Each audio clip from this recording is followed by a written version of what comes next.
comme vous le constatez, nous sommes au début de l'année scolaire. C'est ce qui nous a posé quand même à travailler aujourd'hui sur la littérature en général. C'est-à-dire le thème qui coiffe les genres littéraires, la poésie, le roman, le théâtre, le conte, les fables, la nouvelle, etc. Alors, qu'est-ce que la littérature? On a tendance à dire qu'elle est l'ensemble des œuvres écrites au oral, comme j'ai dit tantôt, qui regroupe les genres dont je viens de citer. En réalité, il y a une base qu'il faut comprendre par rapport à la littérature. Quelles sont les bases de la littérature? C'est très simple. Tout élève qui prétend maîtriser une dissertation ou bien faire une très bonne dissertation dans le thème général de la littérature est obligé de maîtriser les fonctions de la littérature. Alors, quelles sont les fonctions de la littérature? C'est très simple. La littérature tourne autour de deux grandes fonctions. Nous avons la fonction non engagée et la fonction engagée de la littérature. Justement, qu'est-ce qu'une fonction engagée? C'est lorsque l'écrivain ne se soucie pas des problèmes de la société. L'écrivain refuse de prendre en charge les questions de la société. Alors forcément, il a d'autres missions par rapport à ça.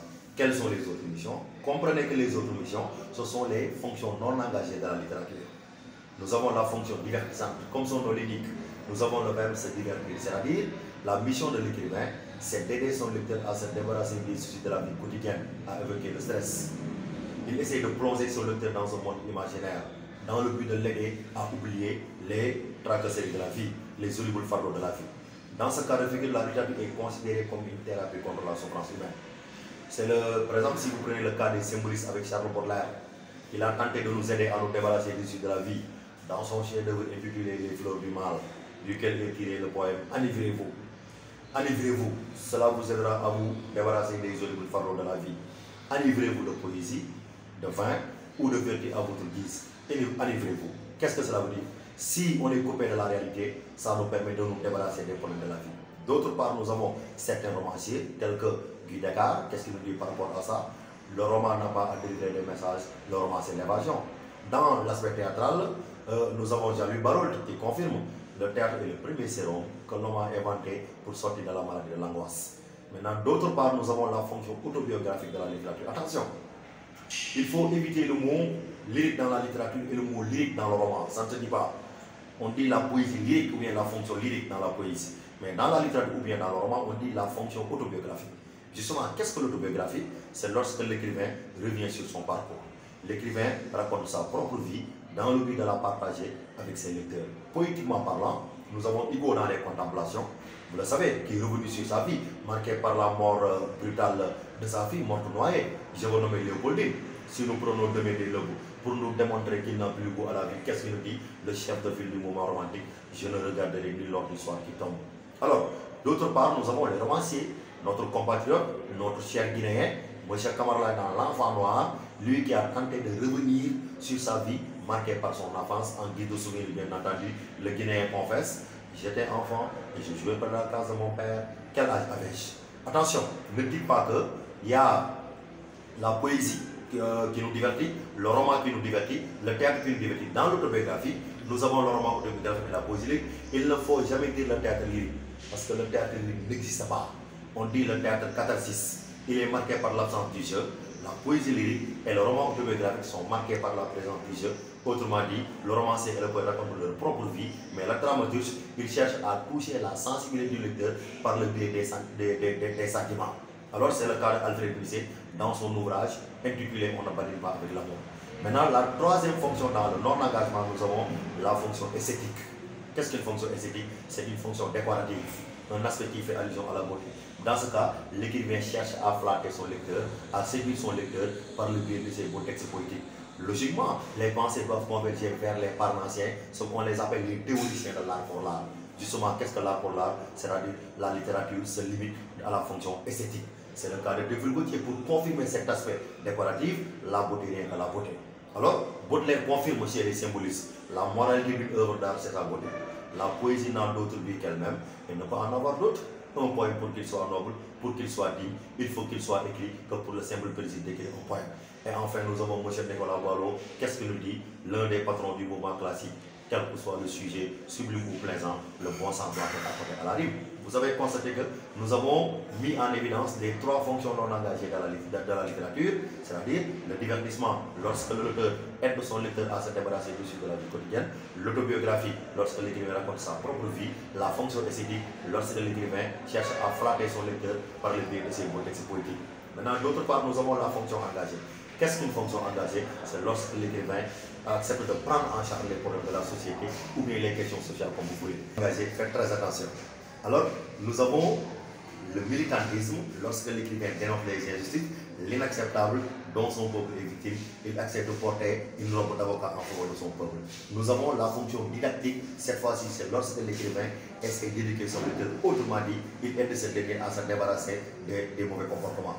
Maintenant, si nous revenons sur le militantisme, comme j'ai dit tantôt, vous avez 4 types de militantisme. Le militantisme peut être politique, il peut être culturel, il peut être social, il peut être religieux. Il est politique lorsque l'écrivain dénonce la gestion nébuleuse des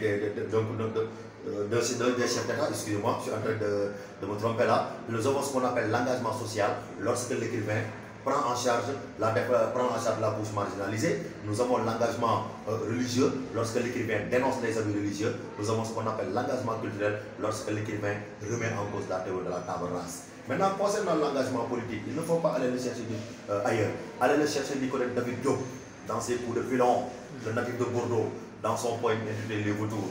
Il dénonce les événements de la colonisation en taxant le colonisateur d'un animal qui se nourrit de la chair humaine. Pour aller très vite, si nous prenons la fonction didactique, c'est-à-dire la fonction éducative, lorsque l'écrivain essaie d'aider son lecteur à se libérer des mauvais comportements.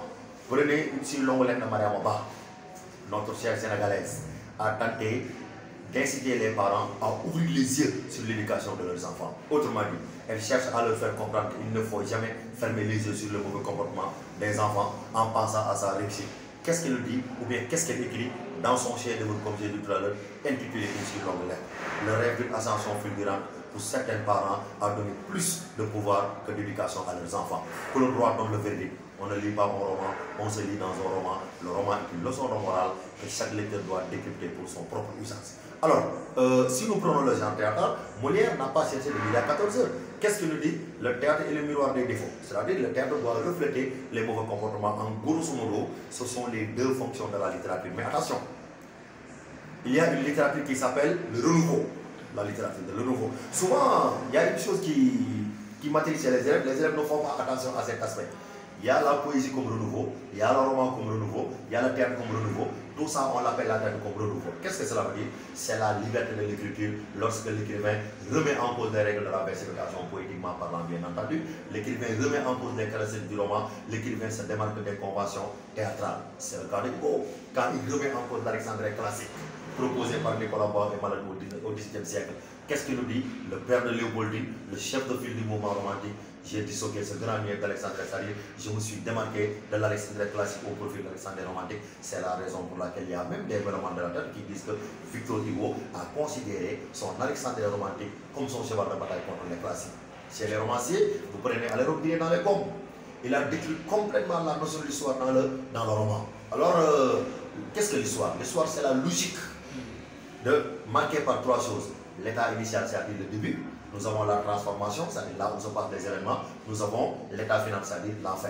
Dans les pommes, Alérope a mis en évidence un détective qui s'appelle Wallace, qui est en train d'enquêter sur un crime qui n'a pas encore eu lieu. Cependant, il erre en passant tout son temps à acheter des pommes. Quelle est la question que l'on se pose? Est-ce qu'il y a une histoire? Non, parce qu'il n'y a pas de meurtre. Et pourtant, le détective est en train de ce qu'on appelle d'enquêter. Ça, c'est la description de la notion de ce qu'on appelle de l'histoire. Il y a aussi Samuel Beckett dans En attendant Godot, l'œuvre théâtrale. Il a détruit la règle des 3 unités. Justement, qu'est-ce qu'on entend par la règle des 3 unités? L'unité de temps, on ne dépasse pas les 24 heures. L'unité de lieu, il y a un seul lieu, on ne change pas. Et ce qu'on appelle l'unité de l'action, le début jusqu'à la fin. Alors, là, Nicolas Barreau l'a confirmé. Un jour, en un lieu, un seul fait accompli, ne tient jusqu'à la fin et le théâtre est rempli. Maintenant, qu'est-ce qu'il fait Samuel Beckett En attendant Godot pour détruire ces notions-là? Il met en évidence 2 clochards. L'un s'appelle Vladimir, l'autre s'appelle Estamon. Les 2 étaient sur une route de campagne, assis au pied d'un arbre, en train de discuter autour d'un sujet sans consistance, en espérant d'attendre ce qu'on appelle un certain boulot qui ne sera jamais venu. Alors, comment on a détruit la notion de lieu? Parce que si on dit sur une route de campagne, au pied d'un arbre. Je vous pose la question. Dans une campagne, il y a combien d'arbres? Il n'y a pas de lieu, on ne sait pas. Alors, les clochards attendent un certain Golo. Golo, qu'est-ce qu'il a fait? Ils ne connaissent pas Golo. Ils ne savent pas Golo, qu'est-ce qu'il a fait. Golo, il paraît que c'est un dieu. Il n'y a pas d'histoire parce que pour espérer chercher quelqu'un et l'attendre, il faut d'abord le connaître et comprendre qu'est-ce qu'il a fait, quel est le but qu'on appelle notre attente. C'est ça qu'on appelle la littérature comme renouveau. En grosso modo, nous allons revenir pour présenter les autres dans leurs fonctions, plus la méthode de la dissertation, celle du résumé, etc. Je vous remercie de votre aimable attention. Merci.